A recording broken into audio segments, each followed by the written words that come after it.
2019 سے شروع ہونے والے کوئٹہ سیف سٹی منصوبے کی لاگت 1.7 ارب سے بڑھ کر 9 ارب ہونے کا انکشاف ہوا ہے۔ منصوبے میں 2 ارب سے زائد کے غیر قانونی ٹھیکے بھی سامنے آ گئے ہیں۔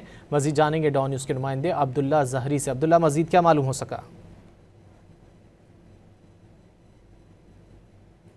اصغر ترین کی زیر صدارت ہوا، جس میں کوئٹہ سیف سٹی پروجیکٹ سمیت دیگر محکموں سے متعلق جو منصوبے ان کا جائزہ لیا گیا۔ اس موقع پر یہ انکشاف ہوا کہ کوئٹہ سیف سٹی منصوبے کی لاگت 1.7 ارب روپے تھی، جو سال 2019 میں جس کا آغاز کیا گیا، تاہم سال 2024 میں جب مکمل ہوا تو اس پر 9 ارب روپے سے زائد اخراجات ہے، جبکہ 2 ارب سے زائد غیر قانونی ٹیکے بھی اس منصوبے کے سامنے آئے۔ جس کے ساتھ ساتھ پبلک اکاؤنٹس کمیٹی کے اجلاس میں یہ بھی انکشاف ہوا کہ مجموعی طور پر کوئٹہ شہر میں سیف سٹی پروجیکٹ کے تحت 800 کیمرے نصب کیے گئے تھے، جن میں 600 کیمرے خراب نکلے، جس پر سیف سٹی منصوبے سے متعلق پبلک اکاؤنٹس کمیٹی نے چیف سیکرٹری بلوچستان کو فوری طور پر 1 ماہ کے اندر انکوائری مکمل کرنے کی ہدایت کی، اور بر وقت انکوائری مکمل نہ ہوئی تو یہ کیس نیب کو بھجوانے کا بھی فیصلہ کیا گیا ہے۔ جی بہت شکریہ عبداللہ زہری ان تفصیلات کے لیے۔